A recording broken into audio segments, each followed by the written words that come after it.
حدیث نمبر 79 عن ابی سلمۃ وعطاء بن یسار عن ابی سلمۃ وعطاء بن یسار انہما اتیا ابا سعید الخدری رضی اللہ عنہ فسألاہ عن الحروریہ سمعت النبي صلى الله عليه وآله وسلم قال لا أدري ما الحرورية سمعت النبي صلى الله عليه وآله وسلم يقول يخرج في هذه الأمة ولم يقل منها قوم تحقرون صلاتكم مع صلاتهم يقرؤون القرآن لا يجاوز حلوقهم أو حناجرهم يمرقون من الدين مروق السهم من الرمية متفق عليه حضرت ابو سلمہ، یہ نام لکھ لیں آپ، یہ ابو سلمہ ان کا نام لکھے، یہ تابعی ہے جو حضرت ابو سعید خدری رضی اللہ عنہ کے شاگرد بھی ہوتے ہیں روایت میں۔ ان کا نام ہے ابو سلمہ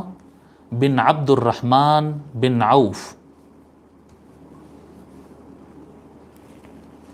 ابو سلمہ بن عبد الرحمن بن عوف۔ حضرت عبد الرحمن بن عوف رضی اللہ تعالیٰ عنہ یہ بڑے صحابہ میں سے ایک ہے، بڑے معروف اور مشہور صحابہ میں سے ایک ہے، سابقین میں سے ہے یہ۔ ابو سلمہ بن عبد الرحمن بن عوف، یہ حضرت عبد الرحمن بن عوف رضی اللہ عنہ صحابی کے بیٹے ہیں۔ یہ ابو سلمہ جو ہے یہ تابعی ہے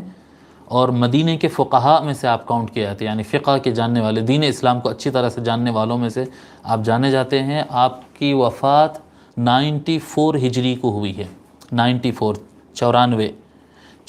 ہجری کو آپ کی وفات ہوئی ہے۔ پھر اسی حدیث میں دوسرے راوی ہے عن ابی سلمۃ وعطاء ابن یسار، عطاء ابن یسار یہ دوسرے راوی ہے،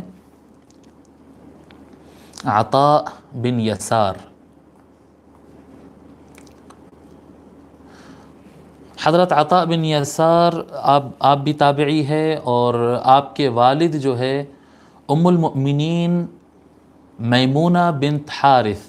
حضور صلی اللہ علیہ وآلہ وسلم کی ایک وائف کا نام ہے، ایک زوجہ کا نام ہے جو ہماری ماں ہیں۔ ام المؤمنین میمونہ بنت حارث رضی اللہ عنہا کے غلام تھے ان کے والد صاحب۔ عطاء بن یسار کے والد صاحب جو یسار ہے یہ ان کے غلام تھے، ام المؤمنین کے، یعنی ام المؤمنین کے غلام کا بیٹا ہے یہ، ام المؤمنین کے غلام، خاص غلام کے یہ بیٹے ہیں عطاء ابن یسار۔ مدینہ شریف کے ہی رہنے والے تھے آپ، اور کثیر الروایہ، مکثرین میں سے ہے، مکثرین من التابعین، تابعین میں سے ہے اور کثرت سے روایت کرنے والوں میں سے ہے، اور آپ کی وفات جو ہے سن 103 ہجری کو ہوئی ہے، 103 ہجری کو آپ کی وفات ہوئی۔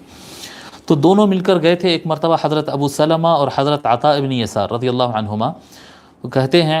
وہ دونوں روایت کرتے ہیں انہما اتیا ابا سعید الخدری رضی اللہ عنہ، یہ دونوں ایک مرتبہ ابو سعید خدری رضی اللہ عنہ کے پاس حاضر ہوئے، فسألاہ عن الحروریۃ اسمعت النبی صلی اللہ علیہ وآلہ وسلم، وہ دونوں حاضر ہوئے اور پوچھنے لگے کہ ابو سعید کیا آپ نے حضور صلی اللہ علیہ وآلہ وسلم سے حروریہ کے بارے میں سنے ہیں؟ قال لا ادری، حضرت ابو سعید خدری رضی اللہ تعالیٰ عنہ کہتے ہیں مجھے نہیں پتا حروریہ کے بارے میں کیا ہے، لا ادری ما الحروریہ، مجھے حروریہ کا کوئی پتہ نہیں۔ سمعت النبی صلی اللہ علیہ وآلہ وسلم یقول، میں نے نبی صلی اللہ علیہ وآلہ وسلم کو یہ فرماتے ہوئے سنا ہے، یخرج فی ہذہ الامہ، اس امت میں لوگ نکلیں گے، اس امت میں ایسے لوگ نکلیں گے۔ پھر فرماتے ہیں ولم یقل منہا، اور وہ اس امت سے نکلیں گے نہیں فرمائے۔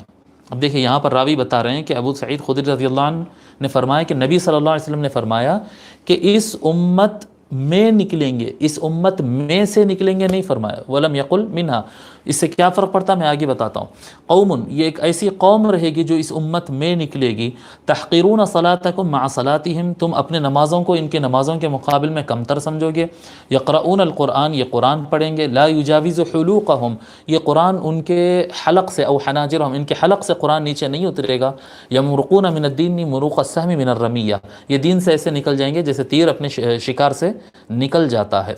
اب اس میں اس امت میں نکلیں گے کا معنی کیا ہوتا ہے؟ اس سے محدثین بتاتے ہیں اس کا مفہوم یہ ہوتا ہے کہ حضور صلی اللہ علیہ وآلہ وسلم نے خوارج کو اپنی امت میں کاؤنٹ نہیں کیا، اپنی امت میں خارجیوں کو، یعنی دہشت گردوں کو اور یہ خوارج کو حضور صلی اللہ علیہ وآلہ وسلم نے اپنے امت میں کاؤنٹ نہیں کیا۔ امت دو حصوں میں بتائی جاتی ہے، ایک امت دعوت ہے، ایک امت اجابت ہے۔ یعنی امت دعوت سارے انسان، یا قل یا ایھا الناس انی رسول اللہ الیکم جمیعا، اے نبی صلی اللہ علیہ وسلم آپ کہہ دیجئے کہ اے سارے لوگوں میں تمہارے طرف رسول بن کر آیا ہوں۔ تو ساری زمین پہ جتنے انسان، حضور صلی اللہ علیہ وسلم کے زمانے سے آخرت تک، بعض ائمہ نے کل انسانوں کے بارے میں کہا کہ جتنے انسان ہیں یہ سب حضور کی امت دعوت ہے۔ جی، حضور کے زمانے سے لے کے قیامت تک یہ جتنے انسان ہیں یہ سب، چاہے وہ مسلم ہو، ہندو ہو، سکھ ہو، عیسائی ہو، یہودی ہو، بدھسٹ ہو، ایتھسٹ ہو، جو بھی ہو، یہ امت دعوت، یعنی یہ امت کے لیے حضور تشریف لائے اور ان کو اسلام کی طرف بلائے، تو یہ سب امت دعوت ہوئی۔ دوسری کیٹیگری بنتی ہے امت اجابت۔ امت اجابہ کہتے ہیں وہ امت کا وہ حصہ جنہوں نے حضور صلی اللہ علیہ وسلم کی دعوت پر لبیک کہہ کے اسلام قبول کر لیا۔ تو جو اسلام قبول کر لیا ان کو امت اجابہ کہتے ہیں، اور جو یعنی امت اجابہ کے علاوہ جتنے لوگ ہیں وہ امت دعوت کہلائیں گے، یعنی جن کی طرف ابھی اسلام کی دعوت ہونا باقی ہے۔ تو امت اجابت، اب یہاں پر محدثین کہتے ہیں یخرج فی ہذہ الامہ، امہ سے مراد امت اجابت یعنی مسلمانوں میں نکلیں گے۔ ایسا نہیں کہ یہ مسلمان تھے اور مسلمانوں میں سے نکل کے گروہ بنائیں گے، خوارج کو مسلمانوں کا حصہ نہیں بتایا گیا بلکہ یہ مسلمانوں میں نکلیں گے، یعنی یہ ان کا حصہ نہیں ہے، یہ مسلمانوں میں نکلیں گے۔ اس سے بہت سارے ائمہ نے نتیجہ یہ نکالا کہ خوارج کفار ہے، خارجی لوگ کافر ہے، کیونکہ ان کو حضور صلی اللہ علیہ وسلم نے امت کا حصہ کاؤنٹ نہیں کیا، امت میں نکلے فرمایا، یہ امت میں آ گئے، گھس گئے، داخل ہو گئے، یہ اس کا حصہ نہیں ہے۔ اسی لیے شیخ الاسلام علامہ طاہر القادری صاحب کا پھر فتویٰ بھی آیا، فتویٰ اگینسٹ ٹیررزم، جو اردو زبان میں تقریباً 600 صفحات پر ہے اور انگریزی زبان میں تقریباً میں سمجھتا ہوں 500 صفحات کے آس پاس ہے۔ اتنا زبردست، دمدار، بلکہ آپ کہہ سکتے ہیں کہ اس صدی کے اندر شاید اتنا وزندار کسی بھی مسئلے پر، اتنا وزندار کوئی اور فتویٰ نہیں آیا کسی بھی مسئلے پر، یہی مسئلے پر نہیں، دیگر مسائل کی بھی آپ دیکھ لیں گے، تحقیق تلاش کر لیں گے تو اتنا وزندار شاید فتویٰ کسی اور عنوان سے نہیں آیا، جو کہ وقت کی ضرورت تھی۔ آج پوری دنیا کے اندر امت اجابہ یعنی اصل مسلمانوں کو ٹارگٹ کیا جا رہا ہے، خارجی کا نام لے کر، خوارج اور دہشت گردوں کا نام لے کر پورے مسلمانوں کو ٹارگٹ کیا جا رہا، جبکہ اسلام کے مطابق خوارج مسلمان ہے ہی نہیں۔ یہ شیخ الاسلام علامہ طاہر القادری صاحب نے بے شمار آیتیں، احادیث شریفہ اور اقوال ائمہ سے انہوں نے ثابت کیا، اور اس وقت کی ضرورت ہے۔ اور علماء امت اس مسئلے میں دہشت گردوں سے متعلق، ٹیررسٹوں سے متعلق علماء امت دو حصوں میں بٹے ہوئے ہیں۔ امت کا ایک بڑا حصہ ہے جو ان کو کافر کہتا ہے، علماء کی بات کروں، عوام کو حق نہیں ہے اس میں گفتگو کرنے کا۔ علماء کا ایک حصہ ہے جو ٹیررسٹوں کو کافر مانتے ہیں، اس طرح کے اور روایت ہے اور بہت سارے دلائل ہے۔ اور کچھ حصہ ہے جو ان کو فاسق و فاجر مانتا ہے، فاسق اور فاجر اور واجب القتل مانتا ہے، یعنی دونوں طرف جو خوارج کو جو لوگ کافر مانتے ہیں وہ علماء کے نزدیک بھی، اور جو علماء ان کو فاسق مانتے ہیں ان کے نزدیک بھی، دونوں علماء کے نزدیک، دونوں طبقوں کے نزدیک متفق علیہ یہ ہے کہ اتفاق اس بات پر ہے کہ ان کی سزا موت ہے، ان کو بس جہاں پر ان کو پاؤ قتل کر دو، اس پر اتفاق ہے۔ کوئی کہتا ہے یہ کافر